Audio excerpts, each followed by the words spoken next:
En fait, la boxe, je l'aime comme je la déteste. C'est un peu une relation toxique, on va dire. Là, j'essaie de trouver un bon équilibre. Je me bagarrais aussi à la récréation. Ouais, je pense qu'il y avait un souci à ce niveau-là, même beaucoup. En fait, maintenant, on me voit comme une athlète. On dit plus, Sarah, c'est une femme en fait. On me voit plus comme ça. On me voit vraiment comme une athlète professionnelle. J'ai réussi à imposer ça. En kickboxing, j'ai un peu fait mon chemin. Je suis championne du monde de kickboxing, championne d'Europe, plusieurs fois championne de France et numéro 1 mondiale au Glory Kickboxing, qui est la plus grande organisation mondiale de kickboxing. Ça va? Tu vas bien? Ça a été la route? Bienvenue chez ma grand-mère. Je ne suis pas sa grand-mère. C'est ma tante. J'étais à la masse. Ça va? Oui, ça va. C'est ma mère, ma grande sœur. Enchantée. Là, du coup, je t'ai sorti les photos de famille.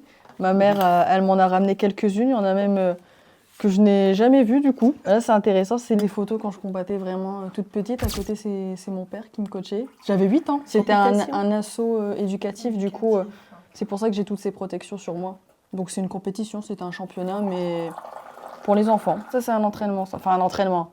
Là, on s'amusait un petit peu avec un petit garçon sur le côté de la salle. Et là, tu te battais Pour m'amuser. Et t'apprenais quoi à cet âge-là? Surtout de la technique pour les enfants. Je sais que je tapais dans le sac, je tapais dans les PAO, mais c'est assez flou, hein. Ça remonte à 20 ans. J'ai déjà fait des compétitions contre des garçons, même plusieurs fois, parce que dans ma catégorie, il n'y avait pas de filles qui se présentaient. J'ai fait mes championnats régionaux, j'ai gagné contre 2 garçons, j'ai fait d'autres compétitions. Et maintenant, non, c'est plus le cas.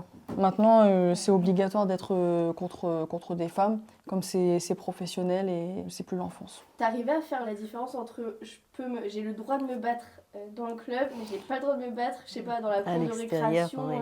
Je me bagarrais aussi à la récréation. Ouais, je pense qu'il y avait un souci à ce niveau-là, même beaucoup. Mais après, ça a changé. Tu te défendais, quoi. Je me défendais. J'invitais plutôt à la bagarre, sous le préau. Ouais, voilà, c'est exactement ça avec les petits garçons. Mais ça m'avait gênée parce qu'il y a un petit garçon qui était reparti avec un coca et à l'heure des mamans, du coup, il repartait avec sa mère et sa mère, elle lui a dit « T'as fait quoi à ton œil ?» Et je me suis fait toute petite. Il s'appelait Thomas. Mais les sports de combat, ça m'a beaucoup canalisée aussi. Une enfance vraiment épanouie. On était souvent dehors avec ma grande sœur, comme on a 2 ans d'écart, donc on était très proches. On a fait un petit peu la misère à notre grand-mère, mais elle nous aime, donc ça va. On était sages quand on était petite. Regarde, on avait pas de... J'étais comment? Bah, t'es belle. Non. J'ai une double culture. J'ai mon père qui est marocain, d'où ma famille, ma grand-mère. Pour moi, c'est important, ma culture marocaine. Et j'ai ma maman qui est française. Du coup, c'est un métissage. Et pour moi, la double culture, c'est vraiment une grande richesse. Parce que j'ai pris des 2 côtés. Je peux boire le thé et écouter Claude François. C'est vraiment ça. Avec la perte de poids, je peux pas manger ce que je veux. Mais en fait, moi, je dois perdre 1 ou 2 kilos maximum. Mais ma grand-mère, le couscous, ça reste du couscous. Et du coup, là, je vais gérer les quantités avec elle.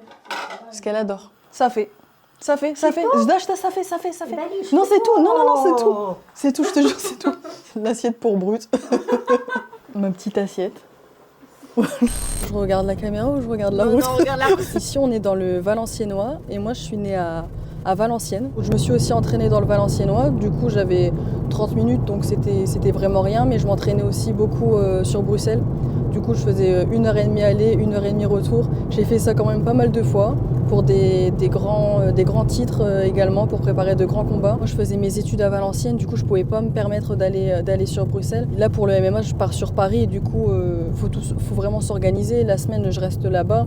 Donc, c'est un coût supplémentaire, on va dire. Je me sentais bien de revenir aussi les week-ends ici parce que on va dire qu'ici, c'est la campagne, j'ai ma famille et je me sens bien. Du coup, des petites coupures comme ça par rapport à la ville, ça me fait beaucoup de bien. Allez, elle va manger sa petite herbe. C'est elle qui me promène carrément. Chitaï, c'est ma petite pirate, c'est mon petit bébé. On va dire que c'est chez elle finalement. Ça, c'est l'arbre à chat. Ici, on a mes ceintures. Donc la ceinture mondiale de kickboxing. Ça, c'était lors de mon championnat d'Europe. Et là, c'est la ceinture du monde de la Nuit des Titans. Il faut savoir qu'à côté vraiment des sports de combat, j'ai accordé une place très importante au niveau scolaire, au niveau de mes études, parce que c'est vraiment quelque chose que j'aimais. Du coup, j'ai fait mes études classiques, lycée, moi j'ai fait un bac économique et social, j'ai eu mention très bien, brevet mention très bien. Ensuite, j'ai fait une prépa Sciences Po. Ensuite, j'ai fait des études de droit. Après, j'ai dû faire une sorte de choix, arriver en licence en 2e année. Là, j'avais signé un gros contrat avec le Glory. Du coup, c'était des entraînements matin et soir. Le Glory, c'est la plus grande organisation mondiale de kickboxing. Je n'arrivais pas à faire les deux, à faire les cours de droit et à faire à côté mes entraînements aussi intenses. Moi, je voulais être avocate depuis mes 6 ans, sincèrement. Mais c'était pas quelque chose qui m'aurait comblée dans la vie de tous les jours quand j'ai vu vraiment le métier dans sa réalité.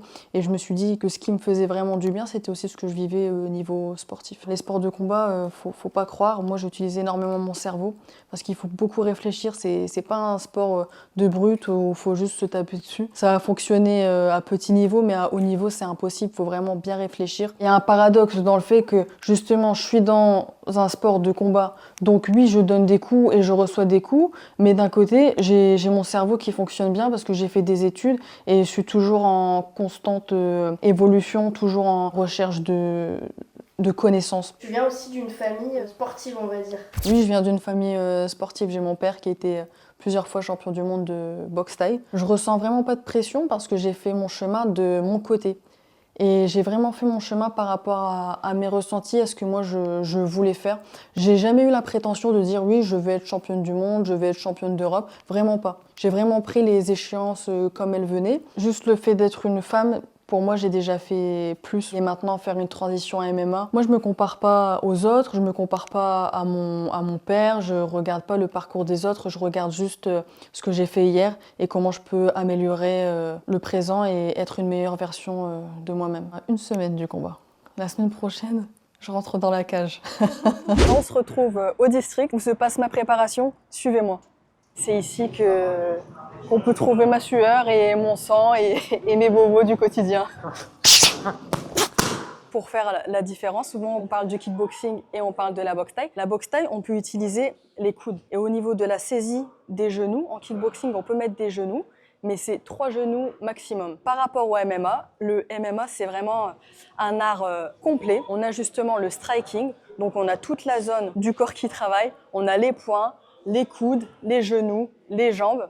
Et particularité, on peut ramener l'adversaire au sol. J'ai jamais fait de sol de toute ma vie. Maintenant, je fais du sol, je fais du grappling, je fais de la lutte, j'adapte mes déplacements, on peut me ramener au sol. C'est un tout autre univers. Et du coup, dans ma semaine, c'est beaucoup plus d'entraînement. Je pars du principe que même en kickboxing, je pouvais rencontrer des difficultés. Donc en MMA, oui, on peut dire je viens du striking, du coup le sol, ça va être vraiment horrible pour moi. La lutte, ça va être très compliqué parce que moi, mon but, c'est de rester debout. Mais en fait, la difficulté, elle sert à justement apprendre. Le 10 avril, ce sera mon premier combat en MMA à l'Adidas Arena. Je veux vraiment montrer aux gens du MMA qui je suis. Bien ça.